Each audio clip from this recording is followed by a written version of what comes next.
valentía y confianza de nuevo en la historia de la reina Esther, tomado del libro de Esther. El día jueves hablamos de la misericordia y se usó la parábola del buen samaritano. Y luego el día viernes se habló de la gratitud o acción de gracias. Hablado de aquellos 10 leprosos que vinieron a Jesús. Jesús los sanó y solo uno de ellos regresó para dar gracias. Nosotros aquí, los adultos, tuvimos otro tema diferente, basado en la necesidad espiritual de la iglesia, ya de una forma más madura. Y realmente estudiamos la epístola del apóstol San Pablo a los filipenses. Yo quiero que mire en el libro de Filipenses, en el Nuevo Testamento, por favor. Y vamos a mirar el capítulo 1 en el versículo 18. Capítulo 1, versículo 18, donde es palabras del apóstol Pablo que expresan el gozo que había en su corazón a pesar de la situación difícil que estaba viviendo en una cárcel en Roma. ¿Ya lo encontró?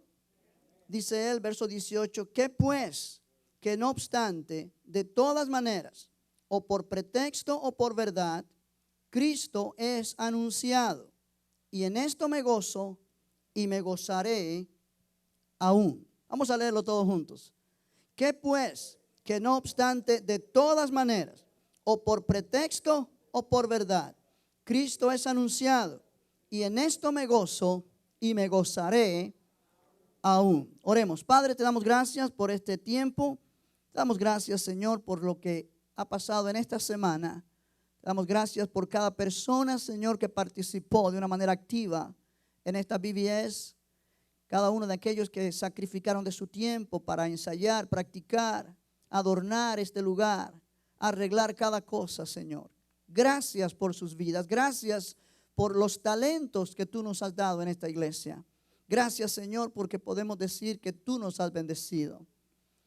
Y, Señor, ahora que venimos a tu palabra, queremos que en estos minutos que nos quedan podamos resumir bajo tu dirección el tema de esta VBS para que tu palabra quede fresca en las mentes y en los corazones de tu pueblo.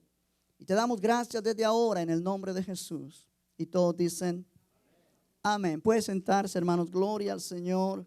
Gloria al Señor. Bendito el nombre del Señor.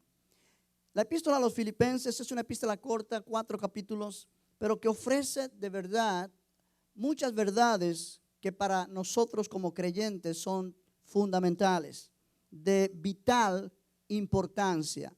Y cada uno de los días descubrimos verdades allí importantes para nuestra edificación personal.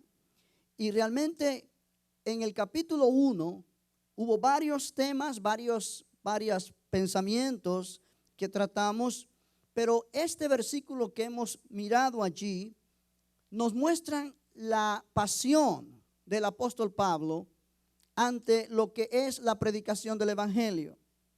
Él está escribiendo esta epístola a los filipenses desde Roma. Ha estado preso por predicar el evangelio, no por cometer ningún tipo de delito, predicar el evangelio. Él puede morir en esa prisión porque de eso se trataba la persecución que había en aquel tiempo. Pero él se goza, dice, aun cuando él sabe que muchos están predicando el evangelio por contienda, por envidias hacia él, una mala motivación, pero otros lo están predicando con una buena motivación, que Cristo llegue a los corazones de la gente. Y él dice, yo me gozo, porque de una manera o de otra, por envidia o contienda o por amor al Señor, el evangelio de Cristo está siendo predicado. Y en esto yo me gozo. Y eso para mí es fundamental porque me enseña cuál debe ser mi mayor deseo como creyente y cuál debe ser tu mayor deseo como cristiano. Que Cristo sea predicado. Que la gente oiga el mensaje del evangelio. Que la gente pueda captar que Cristo murió en la cruz del Calvario por ellos, para darles vida y vida en abundancia. Ese es el centro del evangelio de Cristo. Cristo vino a esta tierra para darnos vida, vida eterna, vida abundante, vida victoriosa y una esperanza de una eternidad con Él. Gloria a Dios. Y Él dice, yo me gozo porque por pretexto o por verdad, Cristo es anunciado. Pero entonces en el versículo 19, Él presenta una declaración que es parte de lo que aprendimos el día martes. Y Él dice en el versículo 19, yo me gozaré aún porque sé que por vuestra oración y la suministración del Espíritu de Jesucristo, esto resultará en mi liberación. Él menciona o Él entiende el lugar que tiene la oración, el poder que tiene la oración en una iglesia. Él dice, yo sé que por vuestra oración y la suministración del Espíritu de Jesucristo, esto resultará en mi liberación. O sea, yo estoy preso, yo estoy enfrentando posiblemente que me maten, pero sé que por la oración de ustedes y la suministración del Espíritu de Jesucristo, no será así. Yo seré liberado, porque ustedes están orando y Dios contesta la oración. Si yo quiero enfatizar eso, iglesia, ¿sabes por qué? Porque cuando la iglesia ora, o sea, muchas veces no le damos importancia a la oración en la iglesia. En efecto, yo estoy anunciando el servicio de oración este viernes. Este viernes 19 tenemos servicio de oración. Y realmente muchas veces no le damos importancia a la oración porque tenemos el concepto de que Dios siempre va a hacer lo que Él quiere hacer. Sea que oramos o no, estamos orando por esto, pero al final Dios va a hacer lo que Él quiere. Y ese concepto es tan erróneo, es tan negativo que no es bíblico. Dios quiere que la iglesia ore para Él contestar la oración de la iglesia y manifestar su poder. Quiere decir que si la iglesia no ora, Dios no manifiesta su poder y no hay poder en la iglesia. O sea, no es un asunto que Dios siempre va a hacer lo que Él quiere. Él quiere que la iglesia ore. Cuando tú tienes esa mentalidad, tu vida se pone neutralizada y tú le das lugar al enemigo en tu vida, porque esto de que lo que será, será, y lo que Dios quiere hacer, lo va a hacer, y lo que no quiere hacer, no lo va a hacer, independientemente de nosotros, no funciona. Es un concepto totalmente erróneo. Dios hace cada cosa en respuesta a la oración de su pueblo. No sé si usted me entiende eso, pero realmente la oración de los creyentes en nombre de otros creyentes, en otras palabras, la oración intercesora es de vital importancia, ya que a través de ella y conjuntamente con la obra del Espíritu Santo, Dios produce resultados positivos y asombrosos en nuestro medio. ¿Quieres que tu iglesia sea poderosa? Ora. ¿Quieres que tu iglesia alcance a los que no conocen a Jesús? Ora. ¿Quieres que tu iglesia realmente sea la iglesia que pueda ser útil para tus hijos, para tu familia, para que el reino de Dios se extienda? Ora. Dios hace todo en respuesta a la oración. Y eso está aquí declarado en este precioso versículo cuando Pablo dice, yo sé que por vuestra oración y la suministración del Espíritu. En otras palabras, la oración de ustedes genera la suministración del Espíritu de Dios. La oración de ustedes pone en movimiento el poder del Espíritu de Dios. ¿Cuántos dicen amén? La oración de un pueblo que sabe orar pone en movimiento el poder del Espíritu de Dios. Y cuando el poder del Espíritu de Dios está en acción, ya vamos a ver resultados no humanos, resultados no naturales. Vamos a ver resultados sobrenaturales, resultados divinos, porque será la mano de Dios interviniendo en medio nuestro, para la gloria de Dios. ¿Cuántos pueden decir gloria al Señor por eso? Aleluya. El segundo día que estuvimos acá, el miércoles, tuvimos la segunda verdad, o sea, la primera verdad que podemos aprender de Filipenses, esta epístola preciosa, es el poder de una iglesia que ora. Yo he titulado a esta enseñanza o a este mensaje, como le quiera llamar así, verdades aprendidas de Filipenses, de la epístola a los Filipenses. La segunda verdad que aprendimos fue la importancia de una iglesia unida. La importancia que hay en una iglesia que camina en unidad. En otras palabras, pusimos por el tema del segundo día, promoviendo la unidad en la iglesia. Y usamos el capítulo 2 de Filipenses como base a este tema. Y mencionamos 3 puntos principales que yo quiero transmitírtelo brevemente. La búsqueda de la unidad en la iglesia es nuestra responsabilidad. Cada uno de nosotros como creyentes es responsable porque la iglesia camina en unidad. ¿Cuántos dicen amén? Unidad quiere decir en un mismo sentir, en un mismo propósito, en un mismo deseo, en una misma mente. Ese debe ser lo que realmente mueve a una iglesia a funcionar bien. Hay tantas oportunidades para que haya desavenencias, contiendas, disensiones, pleitos, que nosotros tenemos que batallar contra los deseos de nuestra carne para que realmente esas cosas no sucedan y se mantenga la unidad. Y para ello tenemos que ceder nuestros derechos muchas veces.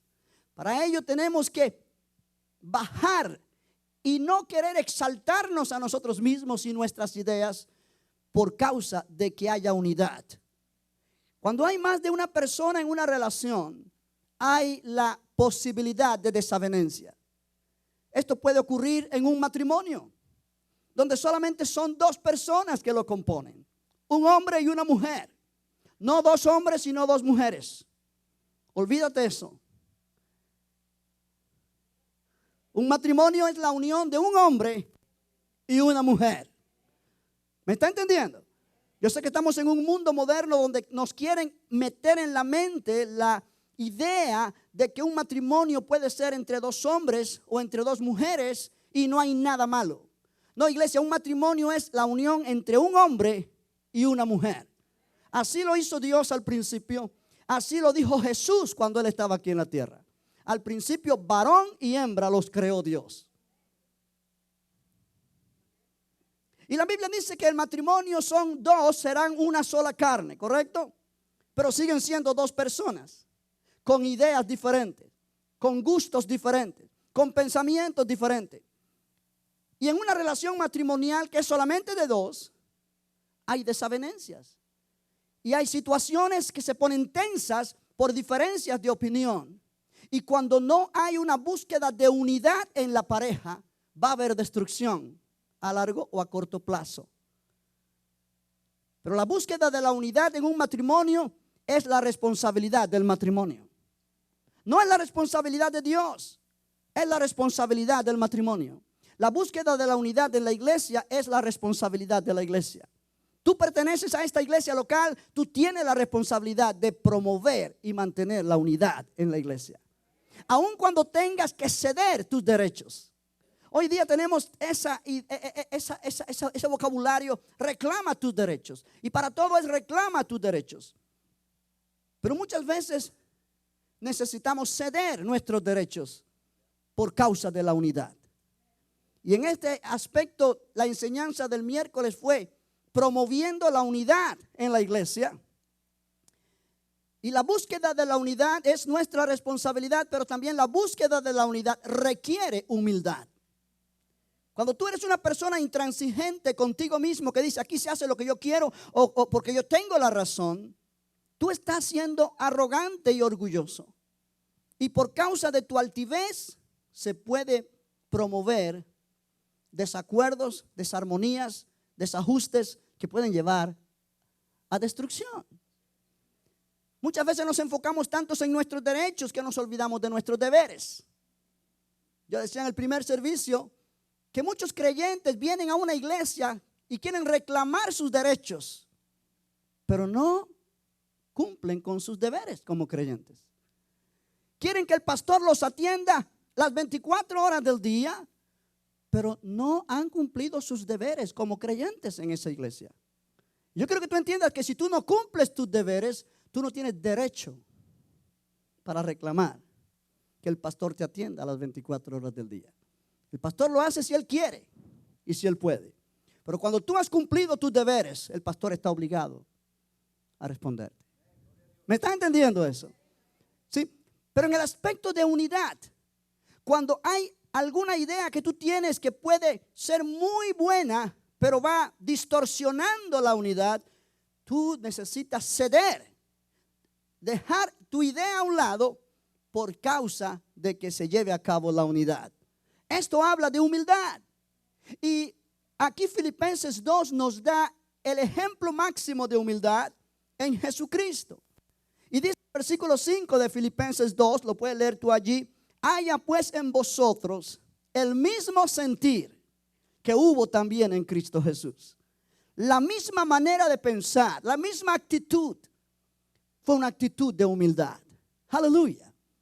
Dice la Biblia que la persona humilde estima al como superior a él mismo en el aspecto de que quiere servir al otro en vez de ser servido. Y dice el versículo 5, haya pues en vosotros este sentir que hubo también en Cristo Jesús, el cual siendo en forma de Dios, no estimó el ser igual a Dios como cosa a que aferrarse, sino que se despojó a sí mismo de sus derechos, de su gloria, tomando forma de siervo, hecho semejante a los hombres. Y estando en la condición de hombre, se enalteció a sí mismo. Correcto. Qué bueno que me corrigió, hermana. Se humilló a sí mismo. Jesús es Dios. Él vino de la gloria de Dios. Él caminó en esta tierra, pero no como Dios, aunque era Dios. Él tomó forma de siervo. Él vino para servir, para dar su vida por los demás. Y Él quiere que nosotros sigamos ese ejemplo. ¿Me está entendiendo? La búsqueda de la unidad, dilo conmigo, la búsqueda de la unidad requiere humildad. Dios quiere humildad en ti. Jesús dijo, aprended de mí, soy manso y humilde de corazón, y hallaréis descanso para vuestra alma. Oh, gloria al Señor, gloria al Señor. Y cuando somos humildes para buscar esa unidad, la unidad demanda obediencia. Tú y yo estamos aquí para obedecer al Señor y procurar la unidad de la iglesia. Sí, dice la Biblia que Jesús se hizo siervo, hecho semejante a los hombres, y estando en la condición de hombre, verso 8, se humilló a sí mismo, haciéndose obediente hasta la muerte y muerte de cruz. El Dios de la gloria tomó forma de siervo, o se hizo hombre, tomó forma de siervo, se humilló a sí mismo y se hizo obediente. Obediente al Padre, obediente a la voluntad de Dios. Él vino a este mundo para buscar y a salvar lo que se había perdido. Él vino a este mundo para dar su vida, porque ese era el propósito divino. ¿Me está entendiendo esta mañana? Él vino a obedecer, aunque la obediencia le costara su vida. Y Dios nos dice en su palabra que tú y yo necesitamos aprender este concepto. Tú y yo estamos aquí formando la iglesia del Señor para ser obedientes a su palabra. Obedientes para buscar y vivir y mantener esa unidad en el nombre de Jesús. ¿Por qué? Porque donde hay unidad hay poder de Dios manifestado. Mirad cuán hermoso es ver los hermanos juntos en armonía. Dice el Salmo 133. Y luego dice el final de ese salmo, porque allí envía Jehová bendición y vida eterna.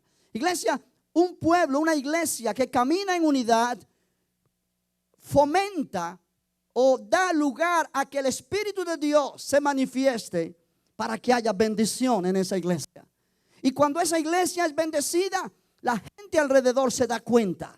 Demasiadas veces tú y yo nos hemos acostumbrado a la iglesia como una religión. Y la gente alrededor lo que ve es una religión. Y cuando ve una iglesia dice, ahí están gente religiosa en esa iglesia. Tú y yo necesitamos formar una cultura diferente. Una cultura donde aprendemos que la iglesia no es una religión. La iglesia es un lugar, es el cuerpo de Cristo. Es Cristo en la tierra. Es un lugar donde Dios envía bendición y vida eterna. Y que la gente puede venir a buscar vida y vida en abundancia. Porque ahí está la unción del Espíritu de Dios.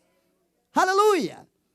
Cuando tú lees aquí Filipenses capítulo 2, El versículo 12 dice: por tanto, amados míos, como siempre habéis obedecido, no como en mi presencia solamente, sino mucho más ahora en mi ausencia, ocupaos en vuestra salvación con temor y temblor, porque Dios es el que en vosotros produce así el querer como el hacer, por su buena voluntad.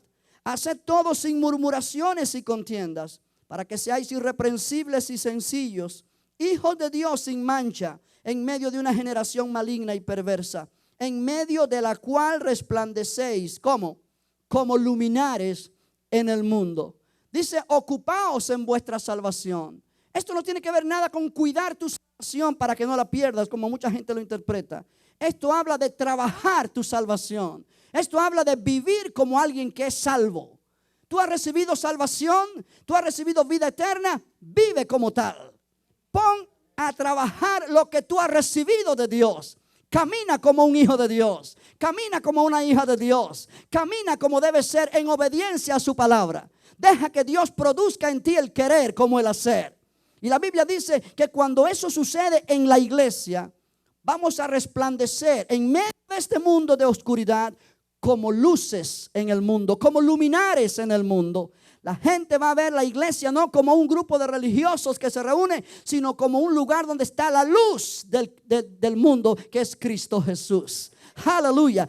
Donde hay esperanza, donde hay palabra de fe, palabra de esperanza, palabra de consuelo, palabra de vida, palabra de bendición. ¿Por qué? Porque ellos verán matrimonios bendecidos en la iglesia. Ellos verán familias bendecidas en la iglesia. Ellos verán gente diferente en la iglesia. Ellos verán gente que no son hipócritas ni falsas, gente genuina en la iglesia. Ellos aprenderán que en el mundo hay aflicción, problemas, hipocresía y falsedad, pero en la iglesia de Cristo hay vida. En la iglesia de Cristo hay realidad. En la iglesia de Cristo hay transparencia, hay poder de Dios. En la iglesia de Cristo hay bendición.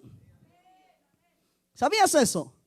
Tú y yo somos responsables por mantener ese ambiente, esa atmósfera de unidad en la iglesia, que provoca el poder de Dios, que provoca el amor de Dios manifestado, que provoca la bendición de Dios.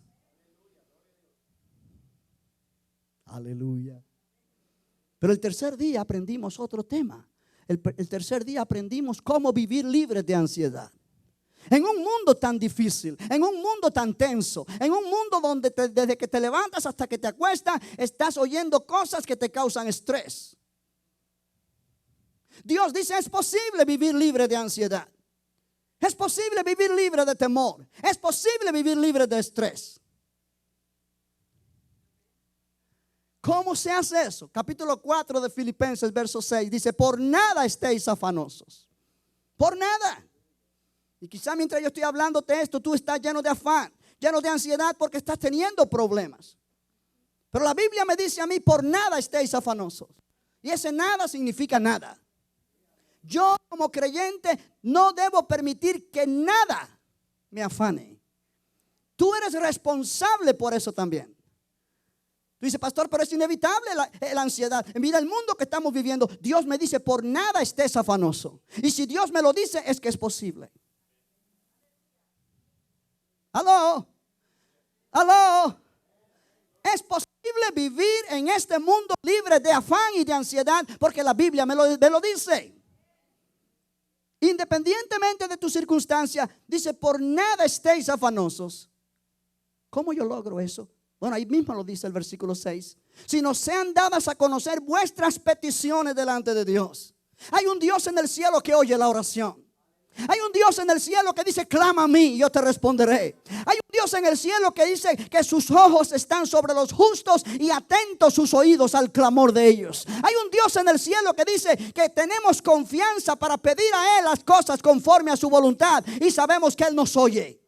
Y si sabemos que Él nos oye, sabemos que tenemos las peticiones que le hemos hecho. Es necesario, iglesia, empezar a cambiar la cultura de nuestra iglesia. Orar no es rezar. Orar no es pronunciar palabras mecánicas. Orar no es leer cosas al aire. Orar es hablar con Dios. Orar es hablar con el Padre Celestial. Orar es decirle al Señor lo que Él es para ti, lo que Él significa para ti y lo que Él puede hacer en ti. Orar es creer a Dios y su palabra. Tienes problemas que te causan ansiedad, échalos sobre el Señor. Trae peticiones a Dios. No comuniques tus problemas a medio mundo tratando de buscar la compasión de los demás. Ellos no podrán resolverte tus problemas. Muchas veces les comunicamos los problemas a medio mundo, quizá para desahogarnos, pero lo que estamos tratando es de ver si nos pueden ayudar. Nadie te puede ayudar, solo Él te puede ayudar. Amén. Amén. Porque problemas serios, la gente se compadece contigo, se conduele contigo, pero no te puede ayudar. Pero cuando tú traes tus problemas al Señor con toda oración y ruego y acción de gracia, cuando tú sabes que cuando tú descargaste tu oración delante del Señor, Él te escuchó. Y si Él te escuchó, la respuesta está en camino. Tú puedes decir: gracias, Señor, yo descanso en ti.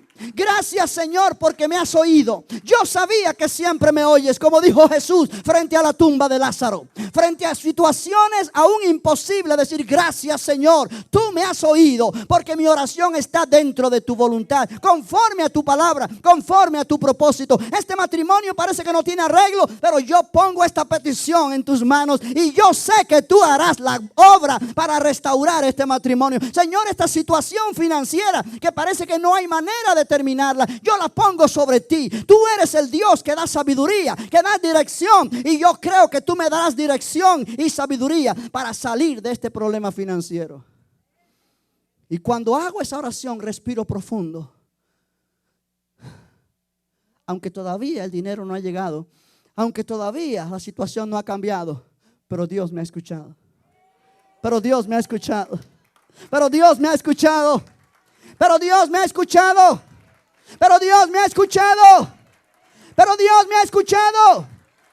Y cuando yo sé que Dios me ha escuchado, la respuesta es paz.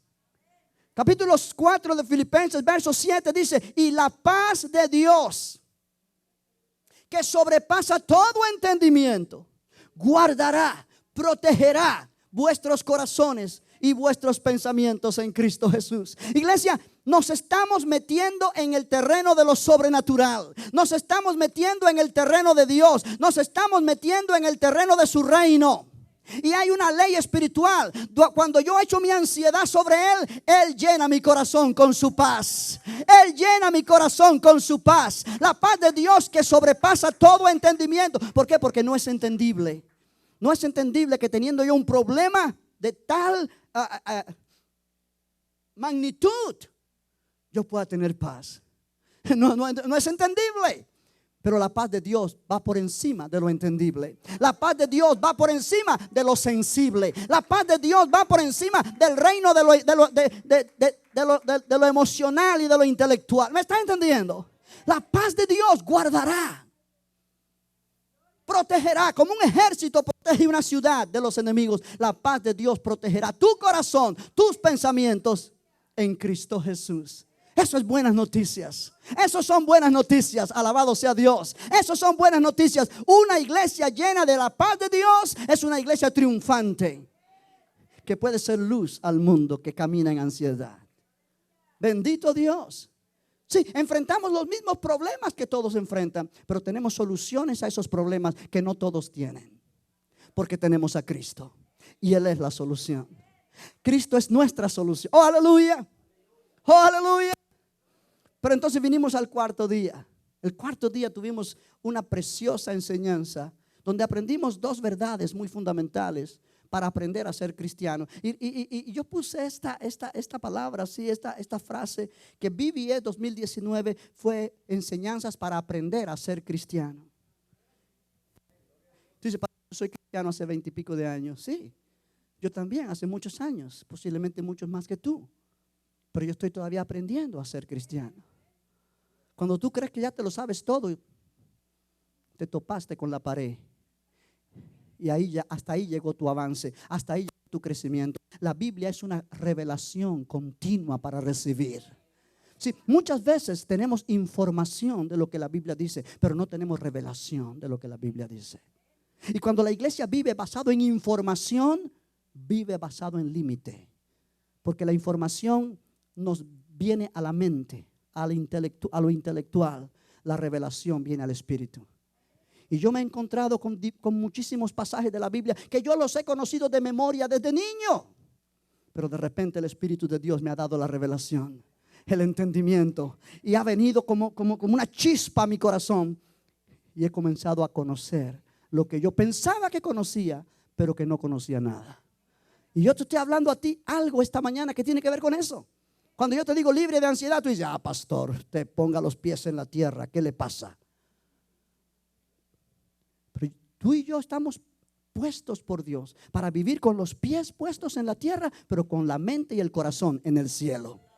¿Por qué? Porque somos ciudadanos celestiales. Y esto es algo que yo enseñé también en esta semana, que debemos hacerlo una cultura. Cuando tú eres de México te dicen mexicano. Cuando eres de Cuba te dicen cubano. Ya no somos eso. No. Cuando somos del cielo, ¿qué se nos dice? Celestiales. Y la Biblia dice, nuestra ciudadanía está en los cielos. Somos de allá. Que estamos aquí para cumplir misión y asignación. En un mundo gobernado por las tinieblas, pero no estamos bajo el poder de las tinieblas. En un mundo gobernado por el pecado, pero no estamos más gobernados por el pecado. Somos de allá para mantener y manifestar aquí la cultura del cielo.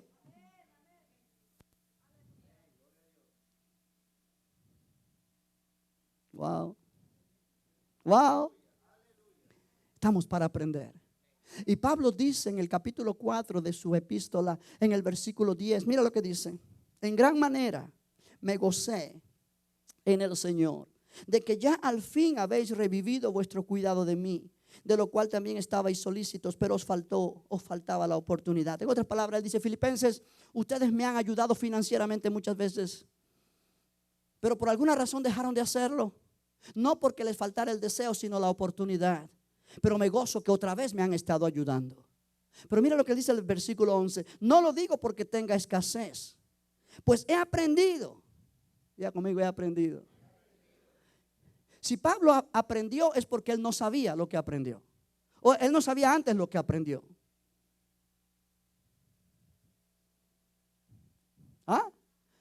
Cuando tú aprendes a manejar, significa que antes de aprender no sabías manejar. ¿Sí o no? Aprendiste a escribir en la computadora porque antes no sabía. Cuando uno aprende algo es que no nació con ese conocimiento. Lo aprendió. Y Pablo dice: he aprendido a contentarme, a estar satisfecho, cualquiera que sea mi situación. He aprendido. He aprendido. Dios quiere que tú y yo aprendamos a vivir independientemente de circunstancias. Dice el versículo 12: sé vivir humildemente, sé lo que es tener necesidad y sé tener abundancia. En todo y por todo estoy enseñado. Esa palabra enseñado significa he aprendido el secreto. He aprendido el secreto de la vida victoriosa. He aprendido el secreto de caminar en contentamiento cristiano. ¿Sí? Así para estar saciado como para tener hambre. Así para tener abundancia como para padecer necesidad. Y el secreto está aquí: todo lo puedo en Cristo que me fortalece. El secreto que he aprendido es que en Cristo yo tengo el poder para enfrentar cualquier situación victoriosamente. Iglesia, tú tienes dentro de ti, si eres creyente, el poder necesario para enfrentar pobreza, para enfrentar abundancia, para enfrentar cualquier situación de una manera victoriosa. ¿Puedes entenderlo? ¿Por qué? Porque no depende de tus circunstancias, depende de Cristo que vive en ti. Muchos de nosotros confiamos en nuestro trabajo, en nuestra profesión, en nuestra habilidad. Y es muy bueno tener habilidades y profesiones y trabajo y experiencia. Pero cuando tú confías en eso como el sustento de tu vida y pierdes algo de eso alguna vez, te mueve en el piso y te desesperas. Tienes una profesión y estás trabajando 20 años en ello y confías tú en tu profesión. De repente tienes un accidente y ya no puedes desarrollar tu profesión o te despiden de tu trabajo. ¿Qué haces? Pero cuando tu confianza está en Dios, no en tu trabajo, en Dios, no en tu profesión, en Dios, no en tu habilidad. Cuando tu profesión, tu habilidad, tu trabajo son medios que Dios ha dado a tu vida para poder proveer para ti. El Dios que te proveyó un trabajo te puede proveer otro mejor. El Dios que te ayudó en tu profesión te puede dar habilidad para otra cosa. Cuando Dios es la fuente de tu sustento, tú puedes decir todo lo puedo en Él. Sea que tengo trabajo o no, yo sé que mi provisión viene de Dios. Él buscará la manera de proveer para mí. Él me abrirá un camino donde yo tendré mi sustento seguro, porque mi confianza está en Él. Mucha gente sabe el Filipenses 4:13 de memoria, pero no todos saben entenderlo. Aleluya. Y entonces aprendimos la última verdad en esta epístola preciosa. Y es esa verdad maravillosa, entendiendo la bendición que hay, el principio de dar y recibir. Pablo dice, verso 14, sin embargo, bien hicisteis en participar conmigo en mi tribulación. Y sabéis también vosotros, oh filipenses, que al principio de la predicación del evangelio, cuando partí de Macedonia, ninguna iglesia participó conmigo en razón de ¿qué? De dar y recibir, sino vosotros solos. Pues aún a Tesalónica me enviasteis una y otra vez para mis necesidades. O sea, no solamente una vez, pero una y otra vez me enviasteis ayuda. Verso 17. No es que busque dádivas, sino es que busco fruto que abunde en vuestra cuenta. Pablo está diciendo, yo estoy dándole gracias a Dios por ustedes, filipenses, y doy gracias por todo lo que han hecho para ayudarme financieramente. Pero yo no le estoy diciendo esto para que me sigan ayudando como una manipulación. Yo les estoy diciendo esto para que ustedes entiendan que ustedes, al enviarme ayuda financiera, están poniendo en su cuenta celestial lo necesario para que Dios pueda bendecir sus vidas. ¿A ti nunca se te ocurre la idea maravillosa y perfecta de ir al banco Chase y pedir dinero de tu cuenta cuando tu cuenta la abriste en Banco de América? Te atreves a hacer ese disparate y te van a sacar de ahí a patadas. ¿Por qué? Porque no tienes derecho. Pero si vas al Banco de América donde tú pusiste tu cuenta, tú puedes sacar de allí. ¿Sí o no? ¿Sí o no? Sí, muchas veces nosotros queremos sacar de la cuenta del cielo cuando no hemos hecho ningún depósito allí. Vamos, que estoy hablando muy bien. Y aquí hay un secreto que Pablo aprendió y que nos transmite a nosotros. Y él dice, doy gracias a Dios por las ayudas que ustedes me han dado. Verso 18, verso 17, no es que busque dádivas, sino que busco fruto que abunde en vuestra cuenta, en la cuenta del banco celestial. Verso 18, pero todo lo he recibido y tengo abundancia, estoy lleno, habiendo recibido de Epafrodito, el pastor de la iglesia de Filipos, o un anciano allí, lo que enviasteis, olor fragante, sacrificio acepto, agradable a Dios. Páralo ahí un momentito antes de terminar. Mira lo que está pasando acá. Tú y yo le decimos a las ofrendas, a los diezmos, donativos, donaciones, limosnas. Voy a dar la limosna. Ese es un concepto erróneo. Dios no necesita limosna de ti y de nadie. De Dios es el oro y la plata. Cuando tú vienes aquí a dar tu ofrenda y tu diezmo y tú simplemente vienes y lo tiras así, como queriendo decir, ahí te va. Tú no estás entendiendo el concepto de dar para la obra de Dios. Lo que tú y yo llamamos simple donativo, una ofrenda, una donación, una limosna, Dios lo llama diferente. Dios lo llama olor agradable. Dios lo llama sacrificio acepto. Dios lo llama algo que es agradable a Él. Tú lo llamas, me están quitando el dinero. Cuando tú lo das de corazón, Dios huele y dice, me gusta ese olor. Me gusta eso. ¿Me estás entendiendo? Es la misma fraseología que se usaba en los sacrificios del Antiguo Testamento, de olor agradable a Dios. Y es la misma frase que se usa cuando dice, andad en amor, Efesios 5:2. Como también Cristo nos amó y se entregó a sí mismo por nosotros, ofrenda y sacrificio a Dios en olor fragante. El sacrificio de Jesús en la cruz fue una entrega de Jesús a Dios, de su persona, de todo lo que era Él para la salvación nuestra. Y para Dios eso fue olor fragante. Cuando tú das de lo que te ha costado sudor, de lo que te ha costado esfuerzo, de lo que te ha costado trabajo, y tú lo traes al altar, sea diezmo, sea ofrenda, sea Dios ve eso con olor agradable, olor grato. No es cualquier cosa. Dios no lo ve como... Por eso tú y yo muchas veces no recibimos el beneficio de la ofrenda y del diezmo, porque lo damos sin darle la atención a eso. Lo tiramos ahí. ¡Pum! No nos damos cuenta que Dios tiene otra opinión. Dios tiene otra opinión.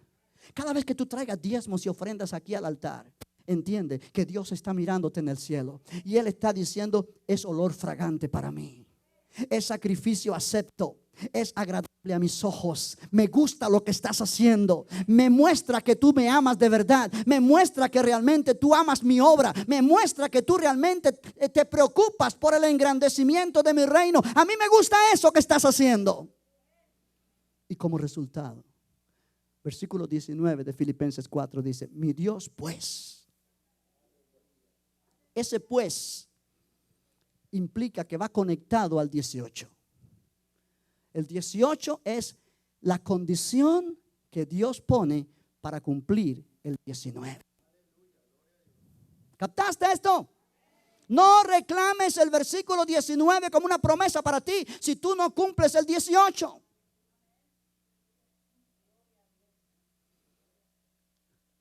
Bueno, pastor, ahí dice: mi Dios suplirá. Bueno, si Dios quiere te suple, pero no tiene obligación de hacerlo. Pero cuando tú cumples el versículo 18, Dios tiene obligación de hacerlo.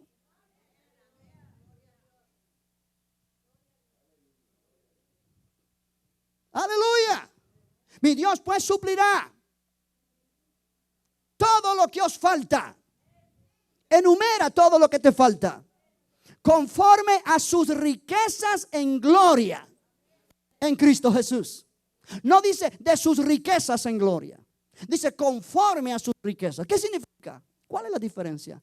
Ok, un multimillonario que tiene billones de dólares ve a un hombre en necesidad y le da $100 de regalo, o le da $1,000 de regalo.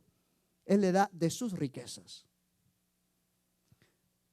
Pero cuando el multimillonario le da $100,000 o le da $1,000,000 a ese hombre en necesidad, le está dando conforme a sus riquezas.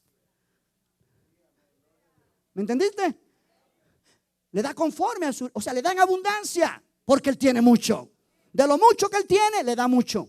Mi Dios pues suplirá todo lo que os falta, conforme a sus riquezas en gloria en Cristo Jesús. En otras palabras, iglesia, cuando tú le das a Dios conforme a tus riquezas o conforme a tu posibilidad, Dios acepta eso como olor rico, fragante. Pero entonces Él te recompensa supliéndote a ti conforme a sus riquezas.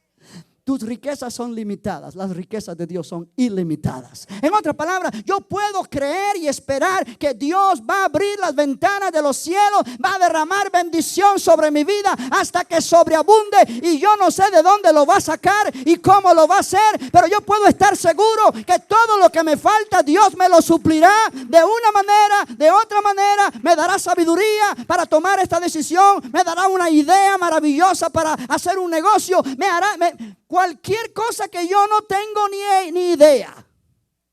Dios lo hará.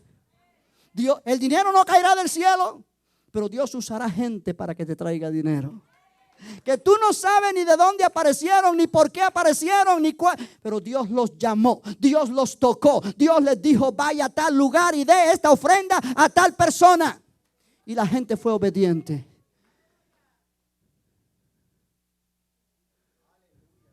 Pero cuando tú dices, pastor, yo eso no lo creo, es tu privilegio no creerlo.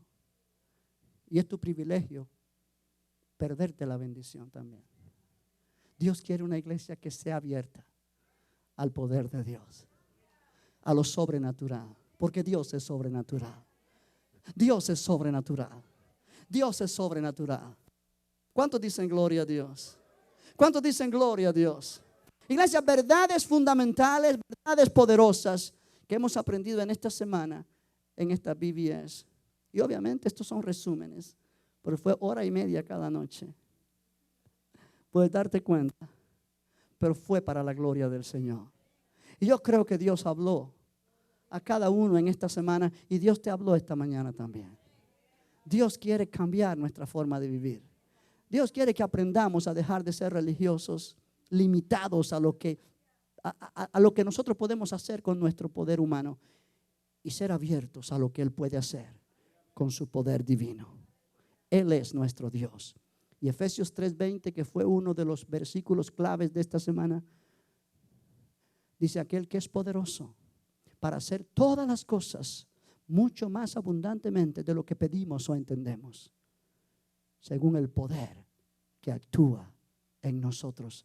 A Él sea la gloria, la honra en la iglesia del Señor. Aleluya. Aleluya. Yo quiero que te pongas de pie, iglesia. Vamos a darle gracias a Dios por su palabra. Vamos a darle gracias a Dios porque tenemos un Dios tan maravilloso. Tenemos un Cristo glorioso. Tenemos una palabra de Dios que vive y permanece para siempre. Tenemos al Espíritu Santo de Dios que nos da revelación en estas verdades. Tenemos los ángeles de Dios que ministran para nosotros. Tenemos las riquezas del cielo a nuestro favor. Qué precioso poder decir: soy creyente en Jesucristo. No me avergüenzo del evangelio, porque es poder de Dios para salvación a todo aquel que cree. Aleluya. Y yo he creído y yo recibo de Dios lo que Él quiere que yo tenga. Padre, gracias por tu palabra. Gracias, Señor, por esta epístola a los Filipenses. Gracias por las verdades que allí tú pones para nosotros, para enseñarnos a caminar, aprendiendo estos secretos maravillosos de tu reino. Gracias, Señor. Gracias, Señor. Gracias porque en medio de nuestros problemas sabemos que no estamos solos. Tú estás con nosotros para ayudarnos. Tú estás con nosotros para guiarnos. Tú estás con nosotros, Señor, para enseñarnos verdades profundas y maravillosas que nos ayudan a vivir la vida victoriosa, la vida abundante. Oh, te adoramos en esta mañana, Señor. Te damos gloria por haberte conocido. Te damos gracias, Señor. ¿Por qué no levantas tus manos y le dices: gracias, Padre? Gracias porque tú me hablas a mí y me enseñas verdades maravillosas. Oh, gracias, Señor, por esta BBS 2019, donde hemos podido aprender estas cosas tan importantes. Gracias, Padre, por el compañerismo de esta iglesia local. Gracias por la actividad de cada miembro. Gracias por la habilidad, los talentos, los dones que tú has repartido en esta iglesia local. Gracias, Señor, porque cuando ponemos en acción esos talentos y esos dones, podemos ver que se hacen cosas preciosas para tu reino, para tu gloria. Señor, yo oro por cada persona que participó activamente en el desarrollo de este evento. Yo oro, Señor, que la bendición tuya siga manifestándose sobre sus vidas, que tú les sigas dando esas habilidades maravillosas a cada una de ellas. Oh, Padre Celestial, desde Mirna en su dirección, los maestros en diferentes clases y edades, los ujieres, las personas que participaron en la cocina, Señor, los que participaron en el desarrollo de los adornos y la escenografía que aquí hemos visto, las transparencias, las canciones, el grupo de danza y adoración aquí cada día, jovencitas que realmente pudieron mostrarnos a nosotros sus talentos, sus habilidades y su deseo de servir al Señor. Oh Señor, gracias. Gracias, gracias, gracias. Gracias te damos. Porque cada servicio vimos tu mano de poder. Desde la dirección de cada servicio, nuestra hermana Carmen. Oh Señor, gracias porque tú obraste a través de cada uno y cada una para hacer esto posible. Y yo oro, Señor, que para el próximo año muchos más puedan añadirse con el deseo de ayudar, de cooperar, de servirte a ti en esta capacidad. Oh Dios mío, te damos a ti la gloria. Te damos a ti el honor, la alabanza es para ti. Tú eres maravilloso. Tú eres maravilloso. Gracias por la unidad en esta iglesia local. Gracias, Señor, porque tú eres quien reinas y no nosotros. Aleluya. Adórale al Señor con esa canción.